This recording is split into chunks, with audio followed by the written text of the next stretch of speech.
So I'm here at the multi-hull show at La Grande Motte, and I'm on board the new Windelo 54, and it's the world premiere of this boat. It's very exciting because it's a very interesting boat.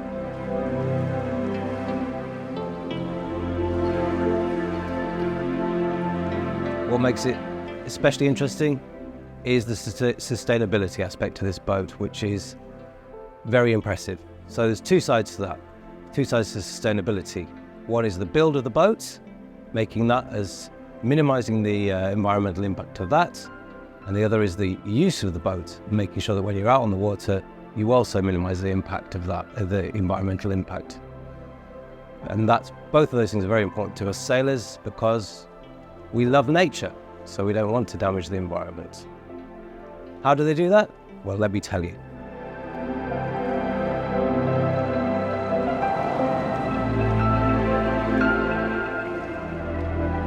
They've started from the keel up, so to speak, because they've gone for a construction method that's very innovative, quite different, but now tried and tested over many years, at least 5 Windelo have been making these.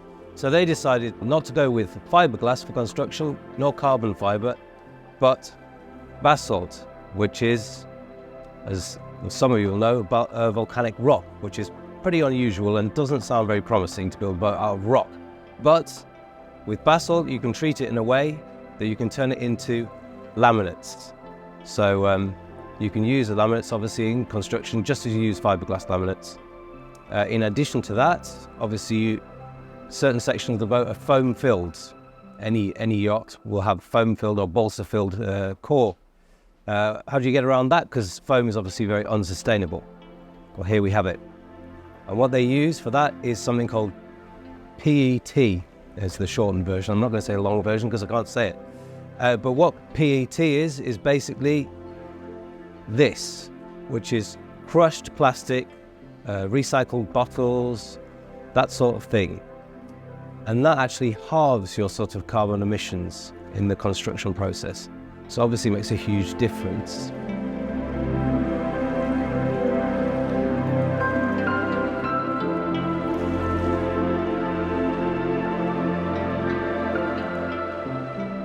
So the other side of sailing sustainably is actually sailing.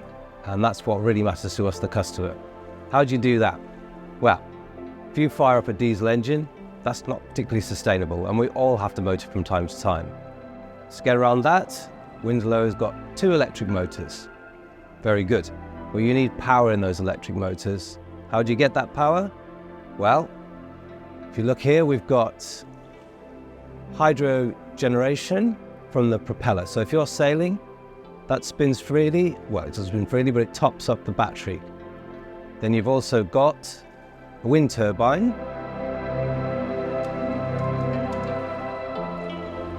And then the solar panels, which are a big factor.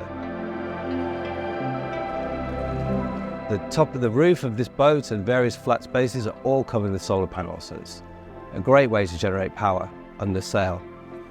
And this boat has been basically being used for it's been on a long trip to Marseille and back, all using electric power. And that's important because there is a diesel generator to back up that electric power. So if you're stuck, you can boost the range with a diesel generator. But the crew on this boat said that they have not been using that at all because they don't need it. So it is really just a backup. And if you think about a modern boat, and this boat is no exception, there are a lot of electrical systems on here. There's a washer dryer, there's a dishwasher, there's all sorts of electric gizmos, and they're all running off sustainable power almost all the time.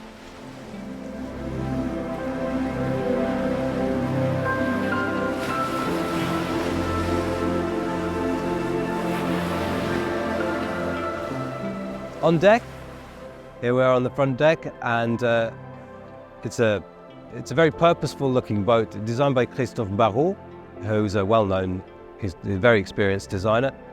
What's he looking for with this yacht? Well, it's a performance cruiser, so it has to have an easily driven, well, 2 easily driven hulls. So the water lines are very fine, and then there's a bit of obviously flare out to give you some interior volume. The overall displacement is 13 tons, but Barrault, he designed the yacht to be loaded. So he was thinking of the boat being weighed down for blue water cruising. So he's thinking of the whole shape being immersed to that payload, and that's quite important as well.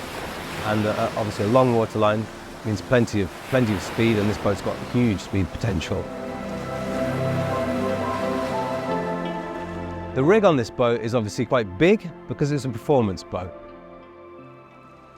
So you've got a big fully battened main and a self-tacking jib. It's a very generous self-tacking jib, 45 square meters on the jib, 100 square meters on the main. So that'll get you going upwind, no problem.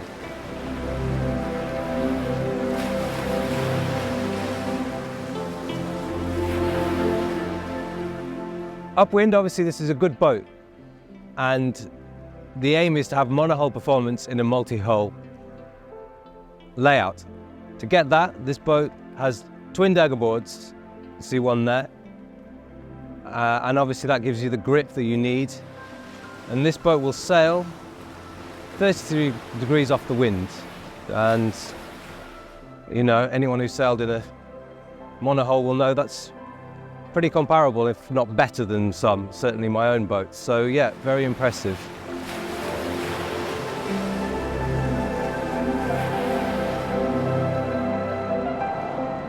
Obviously downwind sailing is very important, and this boat is well equipped in that department.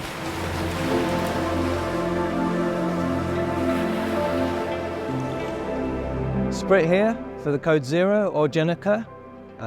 Code Zero is 100 square meters and the Jenica is 145, so you're almost doubling your sail area, and that makes for some fairly scintillating downwind performance, to be fair.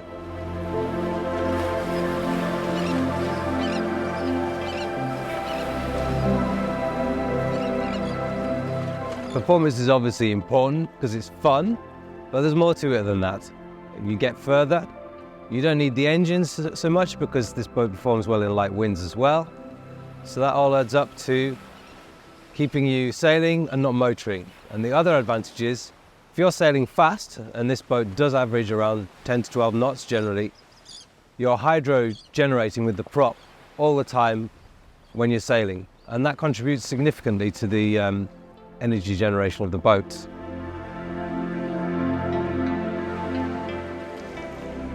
But it's also a blue water cruiser, and for that you need to feel safe when you're sailing fast.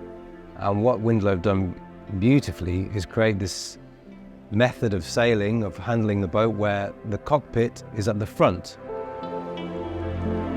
So here we are.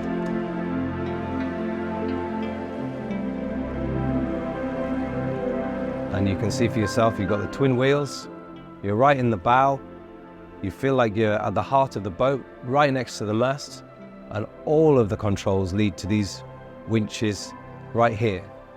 So if you're single-handing this boat, everything's to hand and you don't have to go out on deck hardly at all, so that's great. At the same time, if you're cruising with the family, maybe with small kids, they can be just next to you, but enclosed. So everyone feels safe and everyone's involved. And that's a really, really good feature. One of the other great advantages of this forward cockpit is you feel very involved with the elements. You see the sails, you feel the apparent wind because you can open up these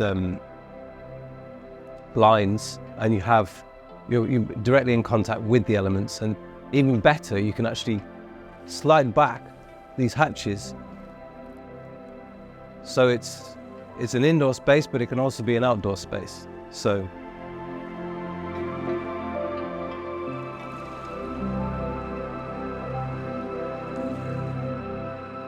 from the cockpit you move seamlessly into the saloon, galley, living area, which also extends out back onto your sort of balcony.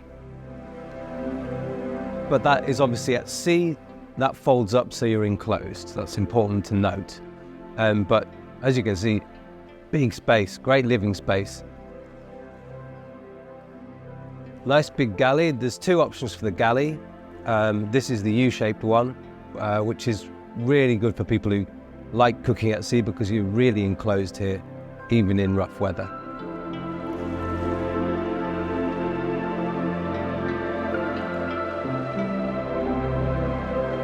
The one thing you should note is just how open this is. I mean, we've got these huge windows here that slide back, and obviously the back door as well. So you're almost outdoors. If you imagine you were in some South Sea anchorage, you're really involved with nature, and it's a great feel. This is a sort of saloon area here. You've got a nice chart table and a pilot berth as well.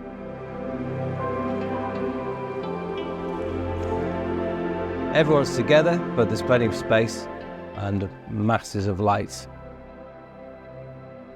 Onto the terrace here, see a very nice space to be, very pleasant indeed. Now this table is just in coffee table mode, but that can be raised up, doubled in length, and you can actually see 8 guests out here. So a great place to be. It's also worth mentioning that this is the new Windelo 54, and the big difference here has been the deck moulding. So there's been a lot of changes there. You've got integrated non-skid. The sugar scoops are bigger, so better for a bathing platform. And there's just a better flow to the whole sort of design. The sort of look of the boat flows better. So they're the big differences. And also this has been extended back, so better shelter. And obviously you can walk around the boom, as you saw earlier, which is a great advantage. Also, as I said before, this closes up. So when you're at sea, this folds up and you're enclosed and you feel safe. Then you're heading down below into the, well, obviously 2 hulls, so 2 separate living areas down below. On the one side you've got the owner's suite, and on the other you've got 2 more cabins. So that's the classic layout basically. You could obviously have 4 cabins, but this has got 3, which kind of gives you more space for the owner. So let's have a look.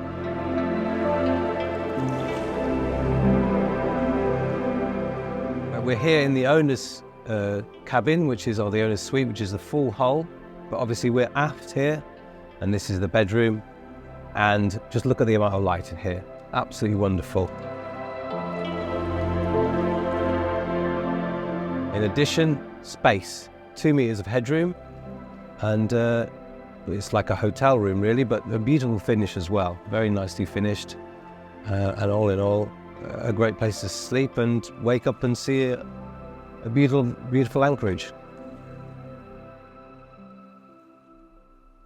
Heading forward, first of all we have this, the little desk, or well, vanity table if you wished. Masses of storage going forward. Every single one of these is a cupboard. You've got a shoe rack there, nice touch. So plenty of storage, and then you're into a palatial bathroom, bigger than some at home. What a space. And obviously the shower is what really impresses me, because you can actually sit down and have a shower, which is nice. And you've also got a little porthole there, so you can see out. You can see you racing along at 20 knots or whatever, and you're in the shower. It's quite surreal, but it's incredible, and the amount of space is just marvelous. On the starboard hull, this is the guest hull really, so you've got 2 cabins. This is the aft cabin.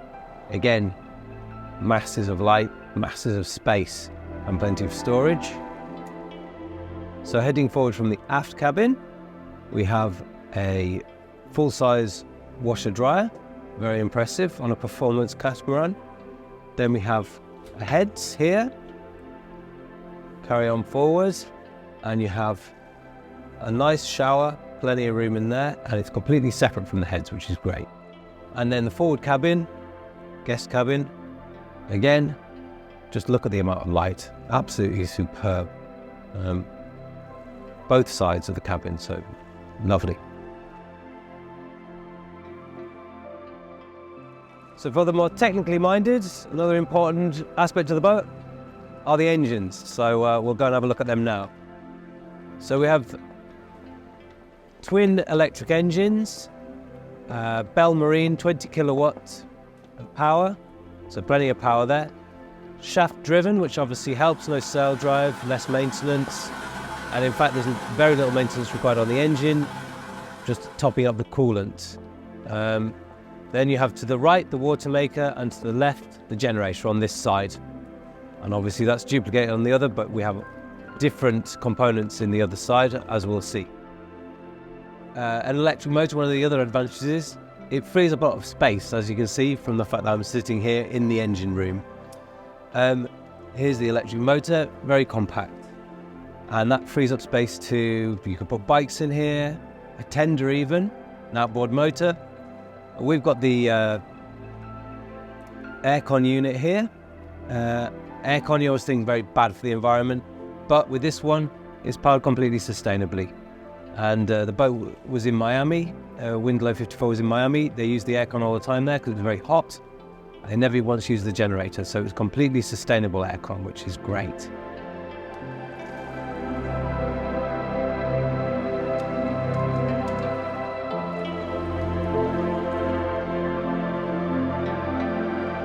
So there you have it. An extraordinary boat, really. I mean, for us sailors, what are we looking for?